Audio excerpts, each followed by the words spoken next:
శుభ సాయంకాలము నమస్కారం. సత్యభాష్యానికి మీ అందరికీ స్వాగతం. నేను మీ చెరువు రాంబాబు. ఇవాళ మాట్లాడుకుంటోంది హిందువుల్లో ఐక్యత ఎందుకు లేదు, ఎందుకు వీళ్ళందరూ ఒక దగ్గరికి రారు. దీనికి దాఖలాలు చాలా చెప్పుకోవచ్చు. మనం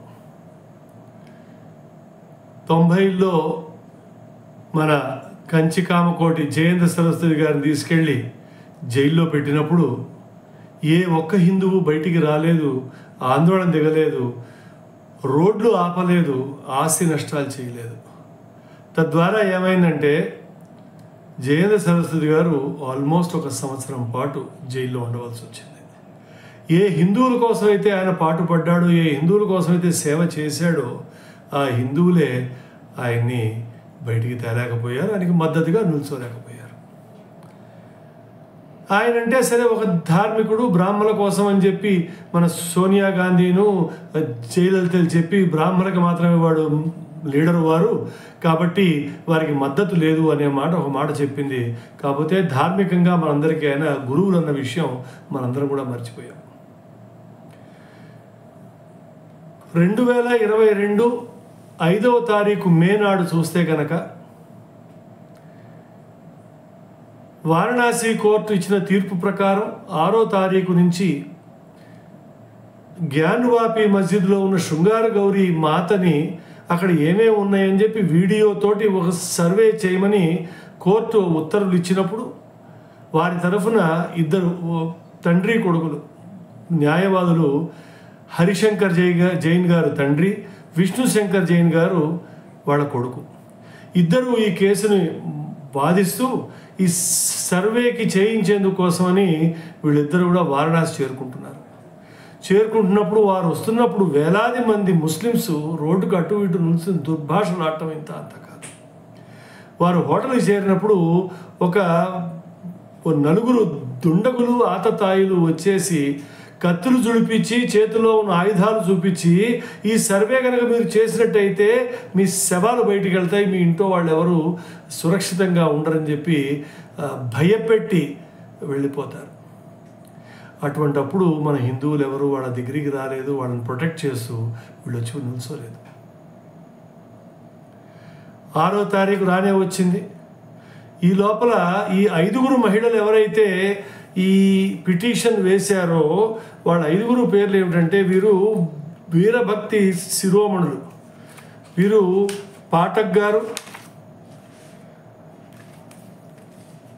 రాఖీ సింగ్ గారు, లక్ష్మీదేవి గారు, సీతా సాహు గారు, మంజు వ్యాసు గారు, రేఖా పాఠక్ గారు, వీళ్ళు 5 కలిసి ఈ 2 అడ్వకేట్స్ని పెట్టుకుని 693 పిటిషన్ సివిల్ సూట్ 693 16 ఆగస్టు 2021 నాడు వేసినప్పుడు దానికి తీర్పు చెప్తూ 6వ తారీఖు నాడు, అంటే రంజాన్ 3వ తారీఖు మే అయిపోయింది, 6వ తారీఖు నాడు వీళ్ళు వెళుతూ ఉంటే ఈ 5వ ఆవిడ్ని పట్టుకుని ముస్లిమ్స్ దుర్భాషలాడి చంపేస్తామని భయపెడితే ఆవిడ పాపం భయపడి వీళ్ళిద్దరికీ ఫోన్ చేస్తుంది, ఈ కేసుని ఏమైనా వెనక్కి తీసుకోగలుగుతామా అని.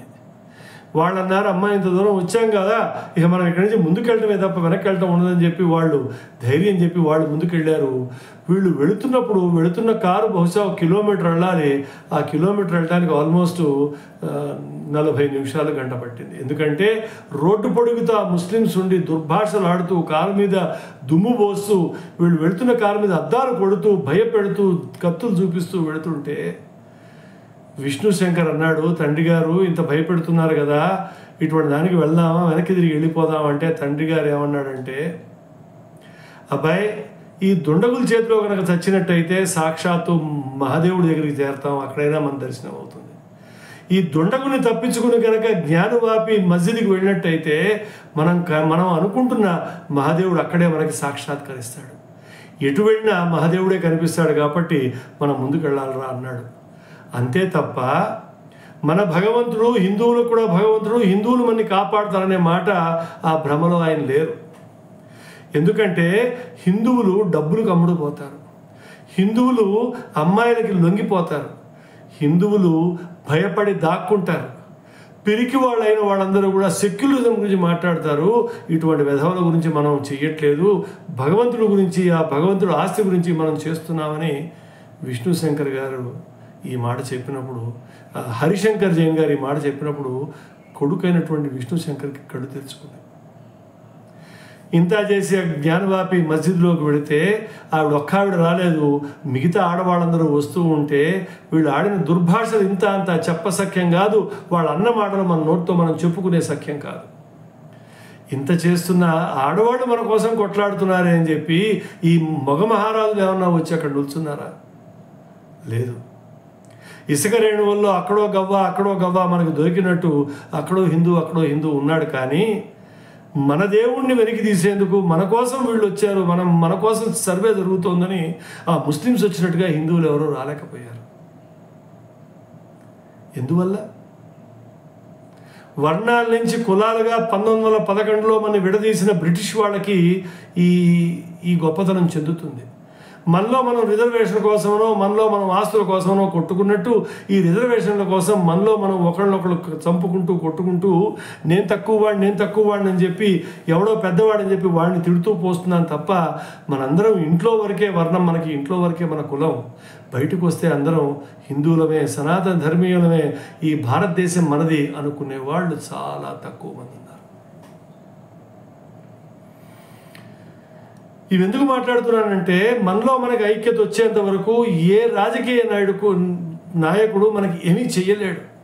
ఎంత ప్రధానమంత్రి హిందూ రాష్ట్రం తెద్దాం అనుకుంటున్నా కూడా మనం ఇట్లా ఉన్నప్పుడు వారిని ఓడిస్తామే తప్ప వారికి మనం వీక్నెస్ అవుతామే తప్ప వారికి బలం చేకూర్చేవాళ్ళం మనం కాలేము.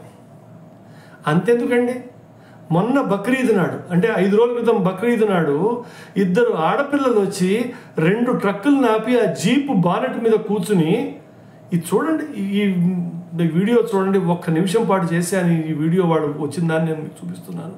చూసిన తర్వాత మనం మళ్ళీ మాట్లాడుకుందాం.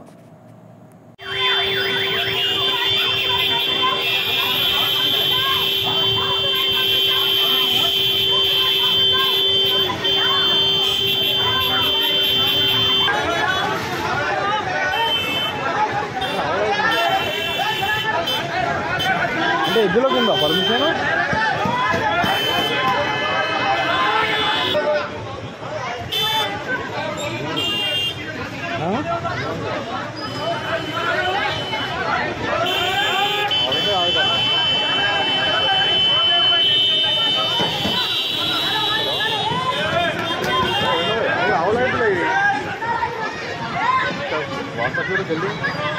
జల్దీ బయటికి రమ్మని తెలిసిపోతుంది.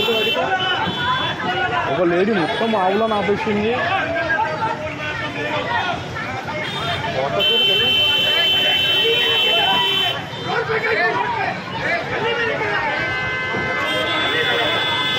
బయట అపార్ట్మెంట్ రోజు ట్రాఫిక్ కోసం మొత్తం విరకాలు చేస్తున్నారు.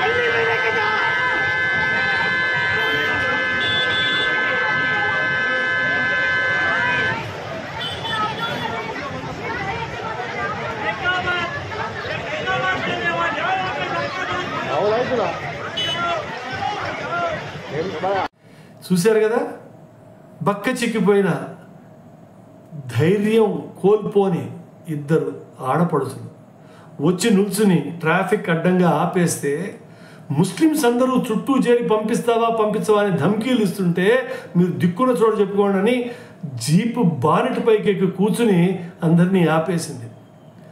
100 మందికి పైగానో ముస్లిమ్స్ గుమ్ము కూడారు తప్ప 2-3 హిందువులు కూడా నాకు కనిపించలేదు ఈ మొత్తం వాతావరణం. ఎందుకు? నేను ఉద్యోగానికి వెళ్ళాలి, ఆఫీస్కి వెళ్ళకపోతే బాస్ ఉద్యోగంలో తీసేస్తాడు.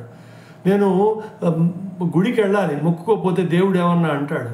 లేదు మా ఆవిడకి వస్తాడు, ఏవో కుంటి సాకులు అన్నీ చెప్పుకుని వాళ్ళ పనిలో వాళ్ళు వెళ్ళిపోతారు తప్ప ధర్మం కోసం, గో సంరక్షణ కోసం కొట్లాడుతున్న ఆడపడుచుల అండగా నిలిచినందుకు ఒక్క వెధవ రాలేదు. ఇది ఎందుకు చెప్తున్నానంటేనండి, మనం మన వాళ్ళని ప్రొటెక్ట్ చేసుకోకపోతే ఎవరు ప్రొటెక్ట్ చేస్తారు? వాళ్ళందరూ ఊకముడిగా వస్తున్నారు, దాని గురించి నాకు ఎటువంటి తప్పు దొరకట్లేదు. ఎందుకంటే వాళ్ళు ఏ సిద్ధాంతాన్ని నమ్మారో ఆ సిద్ధాంతం కోసం వాళ్ళందరూ వచ్చి వాళ్ళు నిల్చుంటున్నారు. నీ సిద్ధాంతం ఏమిటి?